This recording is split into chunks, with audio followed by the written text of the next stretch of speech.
especially after yesterday's kind of chilly. Let's take a deep breath and allow our mind and body and spirit to show up here together this morning as we join in community for our worship.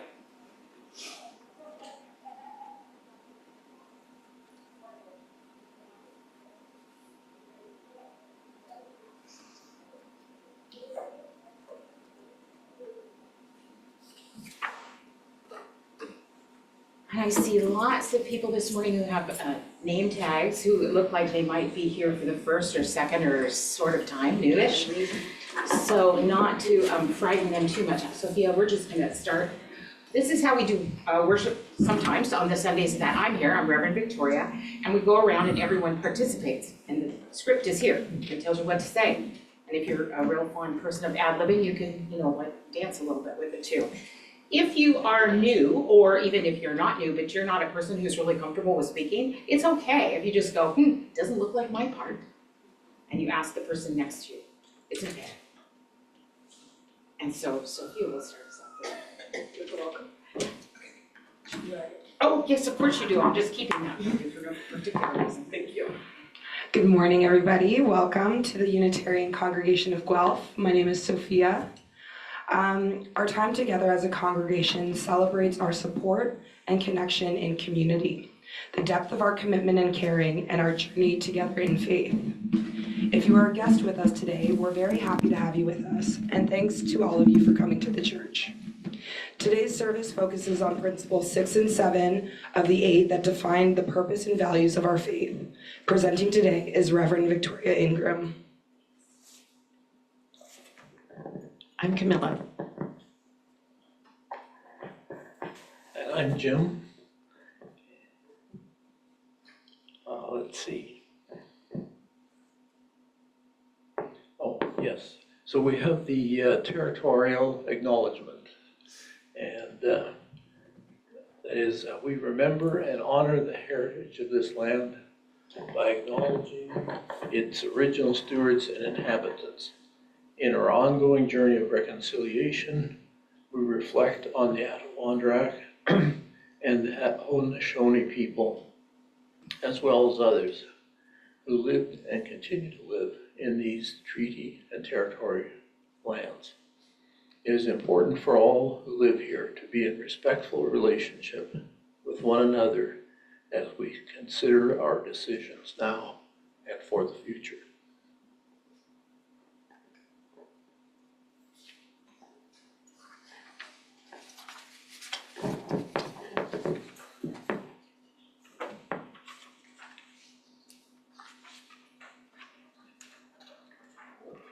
This is lighting the chalice, and I will read the words, but I would like somebody with a steady hand to light. Thank you.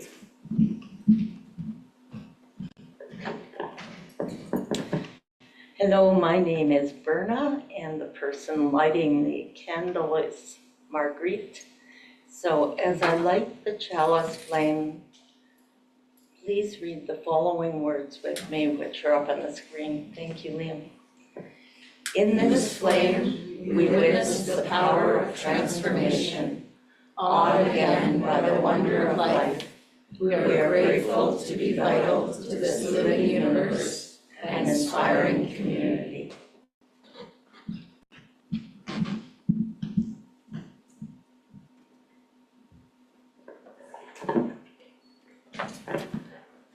Hi, I'm Ruth Ann, and we support our community and our church by our contributions.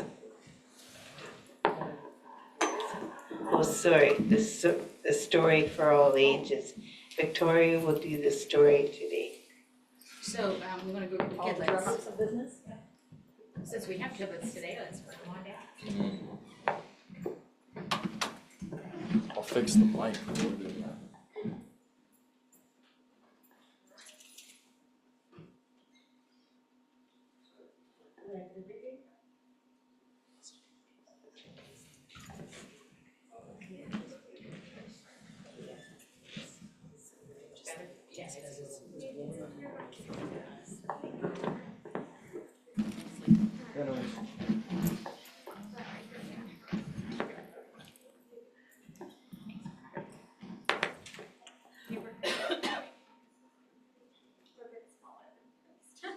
Good morning, good morning. Glad you made it. Okay, nice to see you. We're telling our story this morning, and I'm glad you're here so that you can hear it. You know, people have lots and lots of ways that they think about what might have happened when the world was created. And some of those things happen because of science, and some of those stories come to us from ancient wisdom. People had explanations for what had happened. So I want to tell you a story this morning that comes from that ancient wisdom.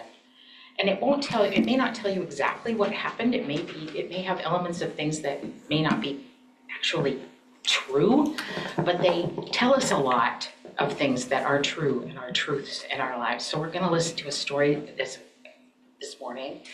And it happened a long, long time ago. It happened way, way back. Before there was even a universe, which is hard to imagine how long ago that must have been. And Spider-Woman, she's going to be an important part of this story. Spider-Woman was wandering up and down, and she was kind of bored, and she was kind of lonely. She wanted some company. There was no company. She was looking for something, but she wasn't quite sure what it was. And all there was that she could find was a huge mountain. I hope you've all seen mountains, Benton Mountains. And some people might think that that was Mount Vancouver, or maybe it was Mount Kitchener, maybe it was in the Alps in Europe, and maybe it was in the Himalayas. We don't really know, but just imagine that Spider-Woman is up on top of a very tall mountain. She went up there and she sat down to think. And suddenly she had an idea. So one of the things we know about Spider-Woman from the stories that we've heard about her, spiders make webs. So she was a weaver. She wove things together to make nets and blankets and all kinds of things. And so she decided that she was going to set up her loom on the top of that mountain. And she strung up the yarn for the warp, and she added the other yarn, and she took a long time because she really wanted the weaving to be something special and long and big and beautiful. When she got the loom all set up, she took up her shuttle and she began to weave. As she wove on her loom, something really amazing happened. Every time one of those threads crossed another of the threads, if you look in your clothes, you can see how the pieces of thread go up and down and back and forth when it's woven. When every place that one of those threads crossed, a star appeared. A star came out. And before long, she had woven thousands and thousands of stars into her weaving, and each one was tied to every other one on the web that she was creating. In a while, she finally stopped and looked at it. It was sparkly, it was beautiful, it was shining, and she thought, wow, that is really wonderful. I love how that looks. And then she looked down and she noticed that one of the stars in her web, in her weaving, had planets, little orbs going around and around. It was making circles around the star.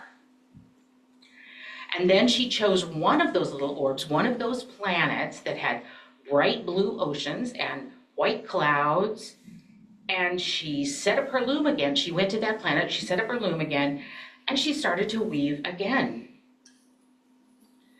So this time, as she was weaving, she's on a planet now, so wherever one of those strings crossed, she found that another living thing was emerging onto the web. And so she wove roses and pansies and carnations and fruit and nuts and great redwood trees. She made all manner of birds and fish and insects on her web. She wove deer and buffalo and coyotes into it. All of the animals were there. She was weaving, and every one of those living things was connected to every other living thing in her weaving by those threads. And again, after she'd been weaving for a while, she stopped to look at what she'd done. It was beautiful, and it was amazing, but it still just didn't feel quite done. There was still something missing, so she started to weave a third time. So this time, as she wove, the crossing threads created human beings, just like us. Big and little and young and old and men and women and children and all kinds of people who were different colors and different kinds of interests and different kinds of talents and gifts. And each human being that she wove into her great web was connected to every other thing, to the other animals and to the plants, to the trees and the flowers, and to the mountains and the seas and the deserts, and even those distant stars that she had woven in the first round. Every human being, and indeed everything that Spider-Woman wove into her web, was connected to each other, is still connected to each other. It is all beautiful and sacred. And you know that, every day someone is born, and every day a new flower opens somewhere. We're starting to see the little green plants come up in our gardens, and we know that flowers aren't very far behind. A tree is sprouting, new animals are born, and so we know that Spider-Woman is still weaving her magic on the web. And that's our story for today. So let's get ready to sing our kids back to their class. Somebody start this song.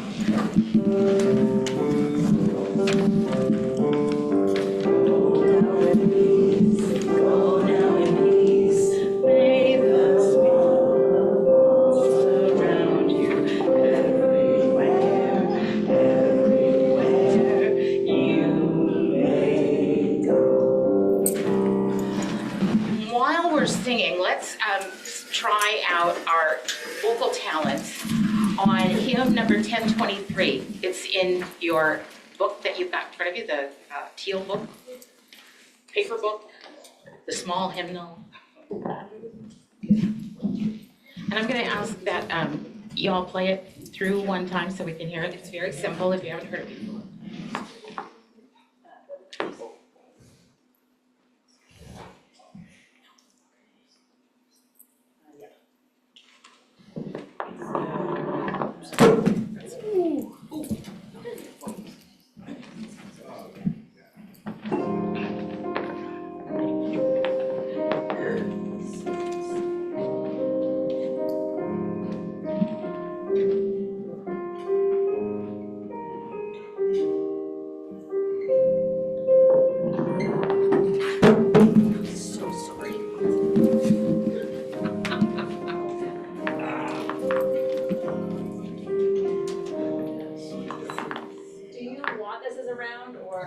Just do it straight. Let's do it straight up. Let's try it a couple times here. So building bridges between our divisions, I reach out to you. Will you reach out to me? With all of our voices, all of our visions, friends, we can make such a sweet harmony, building bridges between our divisions. I reach out to you, will you reach out to me? With all of our voices and all of our visions, friends, we could make such sweet harmony. So this is also a song that has some movements that can go with it. So if you are comfortable, let's stand up, and I'm going to show you what those are. We're going to play it through a couple more times here. And so just follow along. It's pretty easy. Go for it. Building bridges between our divisions, I reach out to you. Will you reach out to me? With all of our voices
The next part is the reading.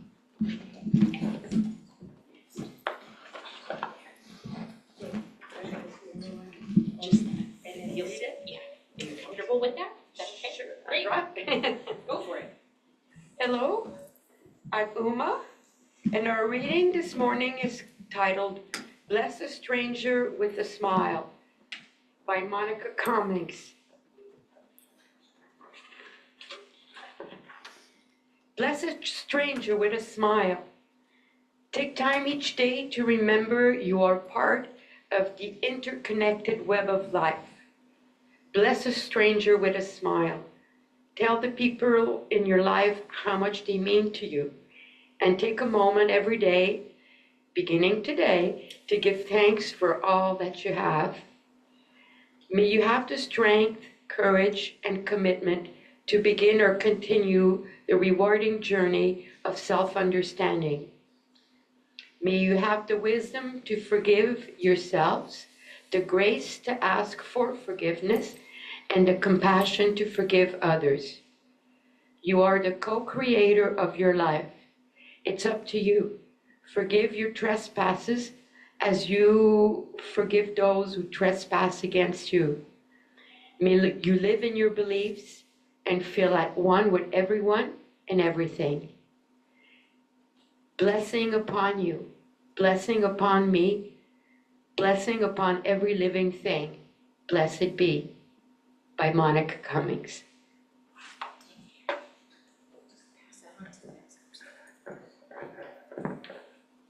I think we already read, the next one it says is the offering, but we already read that, so could you start on the sharing of joys and concerns? Let's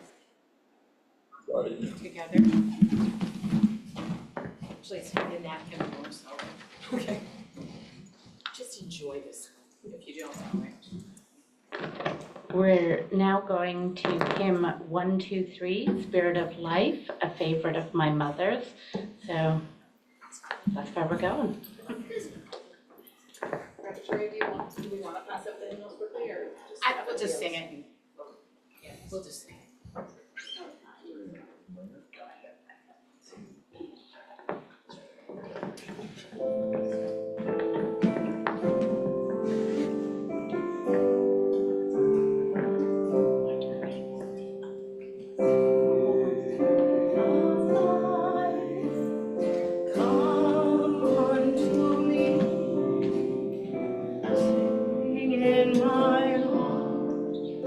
All the stirrings of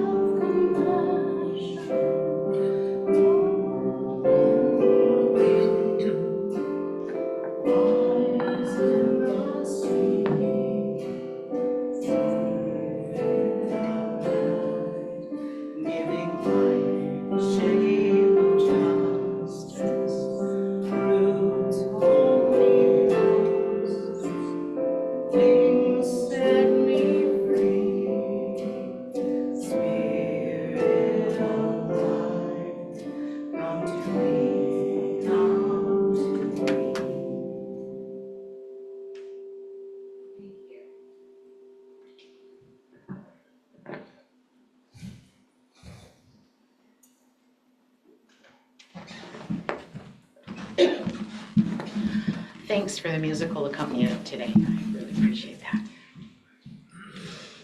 We've been talking over the last few months about the fundamental principles that underlie our faith tradition, Unitarian Universalism.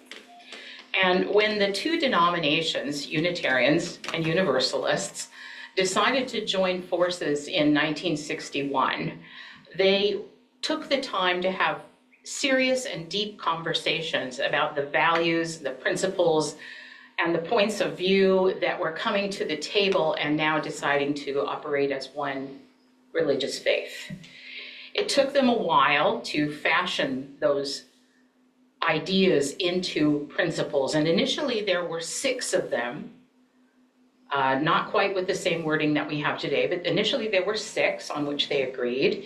And number 7 was added to the list in 1984. So today we're going to complete that set of 7 principles that served our faith until recently when Canada, I believe it was in 2019, it added an 8th principle. And that's the topic of next month's sermon and conversation that we're going to have. So the 2 we're going to talk about today, number 6 is the goal of world community with peace, liberty, and justice for all. And number 7, respect for the interdependent web of all existence of which we are a part. Now, those first 6 principles that were formulated for the new Unitarian Universalist Association, they outlined ways of being in the world, but they didn't mention the vital role of how we are interdependent on each other. They were sort of almost personal statements of what we might do if we were going to be the kind of people of faith that we wanted to be. And so as the time went on, people started pointing out that, we haven't done this all by ourselves. There's the earth and the plants and the animals. There's minerals and natural resources. There's trees and all kinds of things that we need to have as a part of our existence, that humans are not in this by themselves. And so the 7th principle was added, as I noted, in 1984 to acknowledge this, this reality that humans are not the end-all and be-all of what's going on in the world, that it isn't just a human endeavor that makes things happen. So if you go to any organization that you are involved with, or any company or any group, you will often find a statement of their vision and values, or their motivation and the kinds of things that move their action along their business or their charitable work. It sets a vision before the organization towards which they can strive, and we do the same thing here in our religious faith, of setting out principles that help us understand what the goal is, what we're looking for, what we're all about. And in a company or in a faith tradition, it's good every once in a while to review these statements to confirm that they do, in fact, continue to represent the organization. And occasionally it's important to review the language and what you're saying to make sure that it's still what you want to talk about. Or you might want to add new things that as you grow and learn, those new things might help enhance your study and your faithfulness or the work that you're doing to keep up with things in the world. Now, faiths are not necessarily as prone to review those principles. Sometimes they stick with things for a long time. But our bylaws state that those principles that we have are to be reviewed for potential revisions and deletions and additions every 15 years. And I can tell you that sometimes that actually happens, but mostly it doesn't. We haven't been as faithful to our commitment to review those statements every 15 years as we perhaps, quote unquote, should have been or should be. But it does sometimes happen. And it also means that our association in the United States, our association here in Canada, every 2 years has an annual general meeting. And that's because our polity, how we are governed as a faith tradition, resides in our congregations. Our larger organization does not tell each congregation how to express or do their faith. We come together every 2 years to review and to catch up with each other and find out what's going on, and to find out maybe there's some new and great ideas that somebody's doing with a program in their congregation that we'd like to try in ours. But it's also our chance to suggest to each other places where we might be more accountable, or things we need to be considering, or maybe perhaps a wording change in our principles. In the 1970s, the first time that things really got changed, a resolution was passed to review the principles for sexist and exclusionary language. You might imagine that documents created in the 1950s and early 1960s were perhaps highly gendered, and the changes that were made opened the language to embrace the fact that Unitarian Universalism was a faith that was fueled and followed by women and men, people who were non-binary, those who identified as other or non-gendered, and having just men used in the verbiage was not welcoming and was, so this change in language helped support our common desire to be more welcoming and inclusive.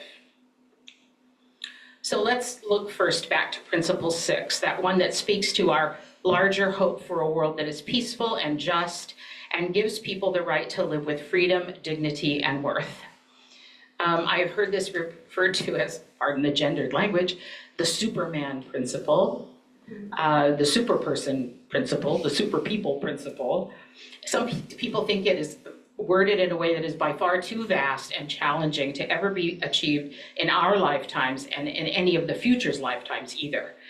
And I think for me personally, I pay attention to what's going on in the world, and there are times in the world where I feel hopeful that we might even have a chance to get to something that looks like this, and there are other times that those hopes feel a bit dashed. I'm not going to say where I am right now, but and perhaps it is too utopian or optimistic or idealized to ever be realized by mere humans, but it's still there. And I think that's very important, because it is true that as a faith tradition, as people who follow this path, we are optimistic and we are hopeful. Our desire is to work toward an ideal. So it's a touchstone for how we think we would actually like to create and live in the world within our communities every day. And if we can't do it on the entire world stage, perhaps we can do it within our nation or our province or within our community or maybe within our family, and we're going to give it our best shot.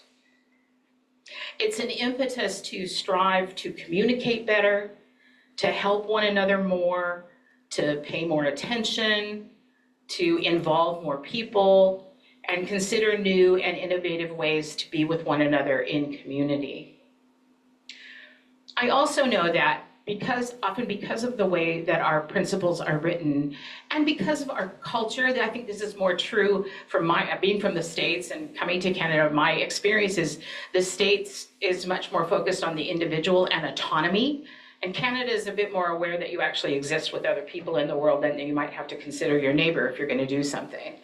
But oftentimes, I find that we can focus so much on the individual and that autonomy that we lose touch with the need that we all have to be supported and encouraged and helped by those around us, that it is our job to realize that none of us is ever self-made, that that's just a total fallacy. All of us have had mentors and teachers. All of us have had friends and loved ones. All of us have had people who helped us financially, who helped us morally, who helped us, with things and stuff and shared tomatoes from their garden or whatever. There were caring others in our lives who, held up the stop sign when we might be going in a wrong direction and said, hey, I need to give you this feedback. I lovingly give you this feedback too. I hope it helps.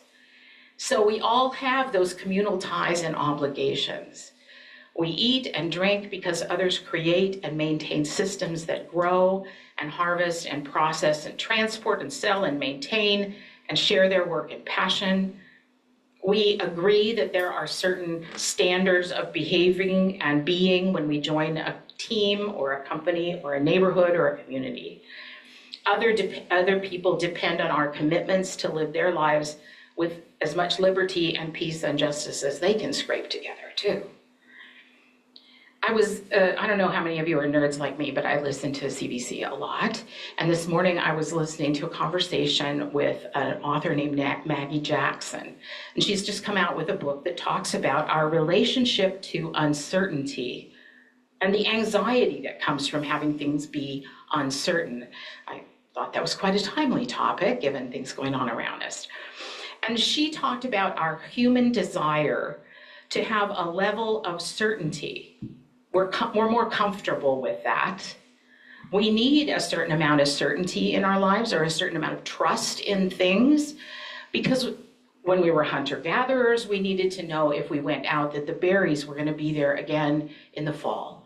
that the deer were going to show up in herds when we needed things to eat in our community, that we could count on those around us to help us when it was time to move or go to another place.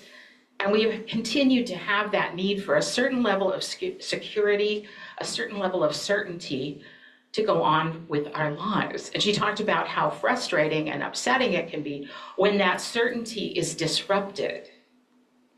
And she also talked about that times when certainty is disrupted are a time of great opportunity if we can remember to breathe and manage our fear and anxiety. That those are times when different options open up for us that we might not have seen before or considered. So the give and take of uncertainty and anxiety. One of the things that being in a place with some comfort and security offers us is a safe place to make changes and to adapt, to consider new things and change our way of thinking.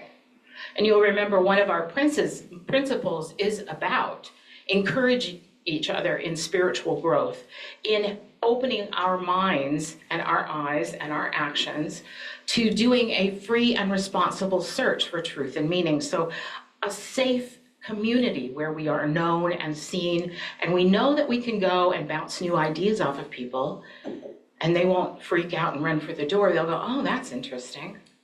Never thought about it that way. Let's talk some more.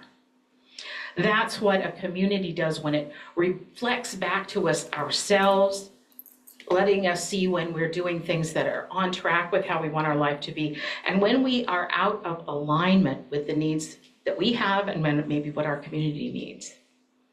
Being in community teaches us about compassion and connection, tension, caring, and being there for one another. And I've thought about that in my own life. I learned early that, being very independent was very important. And I realized, there's only so much you can know about yourself without the mirror of community and people around you. We tend to have a bit of a blind spot about aspects of ourselves. And people around us who love us or people around us who can't stand us are able to see all kinds of things that we may not be really aware of. And they are able to give us that information back. Living on our own, those kinds of things might always remain obscure for us. But other people, community, helps us see a fuller picture. And so that leads me to acknowledgement of the reality that's in the wording of the seventh principle, reminding us that we must respect the interdependent web of all existence, of which we are a part.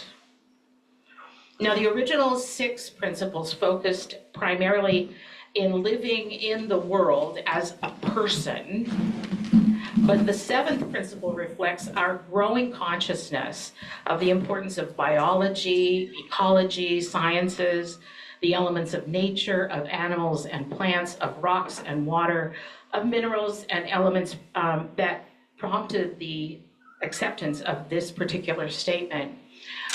I think it's I very much love things related to archaeology. And I love to read people's archaeological finds in the years past, and how much of it is Western culture centric, but certainly human centric, and how much of it is male centric, and how much of it is based on a comparison with what us advanced civilizations might do, rather than appreciating what's there for what people's lives must have been at that time. So this principle is a not so subtle reminder that we don't live in independence from our environment, and because of that, we have a responsibility to care for the rest of life as we are cared for. And I think it's hard to even fathom sometimes the depth of impact that this principle can have in our lives. I think it's very profound. To live it fully, we have to consciously and sincerely think about the impacts of our choices and decisions on how we live our lives. What do we choose to do? Because every action is on that web that Spider Woman shows us. Everything is connected to everything else. A system in balance, a healthy system, requires that every element of that system be used and replenished in its turn, respectfully. And that what we take, we replace. That all who have what they require must take and use only what they need. I know that sometimes this principle gets reduced just to an appreciation of nature, but it's vastly larger in scope and impact than loving a few trees. It's more than one day in April, which is the 22nd this month, Earth Day. It's every day, and every choice made in conscious awareness of the impacts that our decisions have. And that's a lot of work, frankly. A lot of times it doesn't feel like we have the time for the kind of thinking and considering and researching and knowledge that we need to take on to make every decision as consciously as we possibly could. There are just so many things in life that take place outside of our awareness. There are just so many things going on. So let's just think about it in terms of one example. You go to this grocery store, a complex system in itself, and you go to the bakery department to purchase a loaf of bread.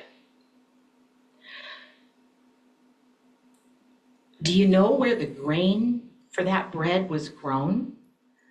And if you're gluten-free, do you know where the other elements might have come from to make gluten-free bread? Do you wonder what conditions and with what chemical inputs that was grown, produced? Where did the water come from? How is it harvested? Where is it shipped? Where is it processed, ground into flour, packaged up, shipped, processed again, baked, packaged again, and sold? You know, at any of those steps, those ingredients are vulnerable. They could be contaminated. Other chemicals or elements that are not essential to bread making or to our health could get involved in that process. When we pick up anything, we place a lot of trust in a lot of people in life, in our communities and other communities, that they have our best interests at heart. And when you think about it, now our respect for the interdependent web would lead us to make the best informed, least harmful or impactful, healthiest and most respectful decisions about what it is we purchase, to cause the least harm and destruction and allow the most replenishment we can in our most life-giving way. And then we have to do it on a budget, or we have to do it quickly, or we have to do it conveniently, or any other kind of influence that might make that decision. And so what we find is we have our highest values, and then we have our compromisable values, and then we have our rock solid values, and then we have what we buy or what we purchase or what we use. Because so many things will influence our choice. And maybe living in our highest values is just impractical, inconvenient, exceedingly expensive, or just not available to us where we live, in our circumstances.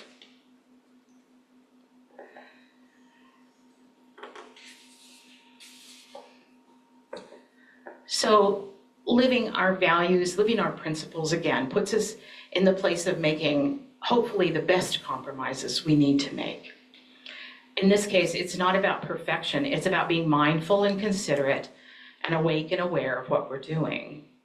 It's giving up some things and embracing other things that help protect our vital and needed resources.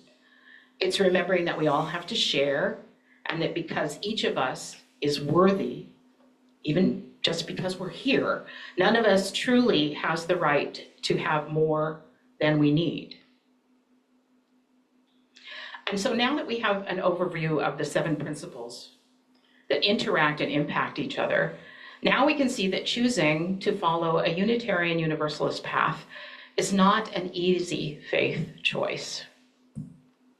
They Those principles lay out values that we aspire to live by and how we want to be, how we would like to see the world community function, how we would like to nurture one another, and how we want to work to shape our lives in alignment with our values. It's what we do every day, and some days we excel at it, and some days we fall a bit short, and every day we get up and do it again. Every day we get up and do it again. And it helps us to have a community around us in this challenging effort. Welcome to this community of faith and hope. I hope it embraces you and encourages you to live a life of worth and dignity, compassion, learning, meaning, engagement. I hope that you continue to explore how being in community helps you and nurtures you, sometimes challenges you, and calls you to be in a relationship with others and that interdependent web of life. In every moment, live and love, and make sure you get a few laughs in there, even if they have to be at yourself, because God knows we all do things. And make each day an adventure in being you. Amen. Who's got Margaret's?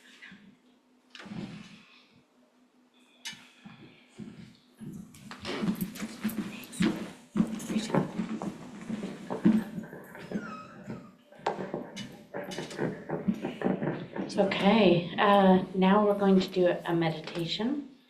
My name is Mary Kate.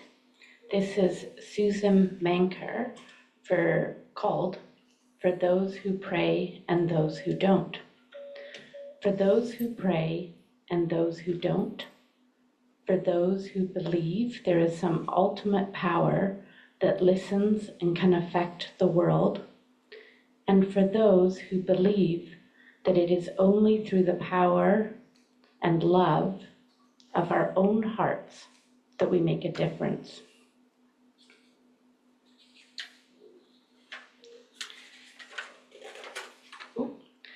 We pray to ourselves, to each other, to God, Goddess, Spirit, the great mystery of the universe that is beyond our understanding, as well as our naming.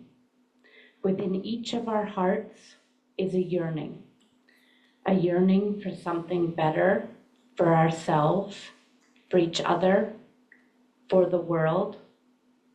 That is our prayer. Beyond the personal prayers of our hearts, we share the collective prayers of humanity, prayers for love and justice, mercy and solace, respect, compassion, and peace. Universal prayers manifest in the values we cherish. Prayer is the seed, the guide, the vision, the direction. But our hands must work to build a better world, and our feet must walk the paths that lead to a universal, loving, respectful community. Let us pray, and then let us begin the work once again.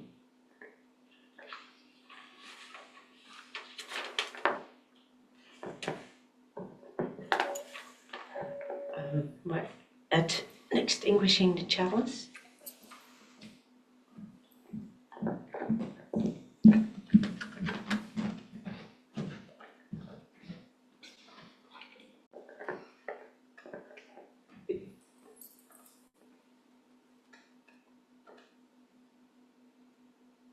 We gathered to light this chalice. We part the flame lit within us and inspired community.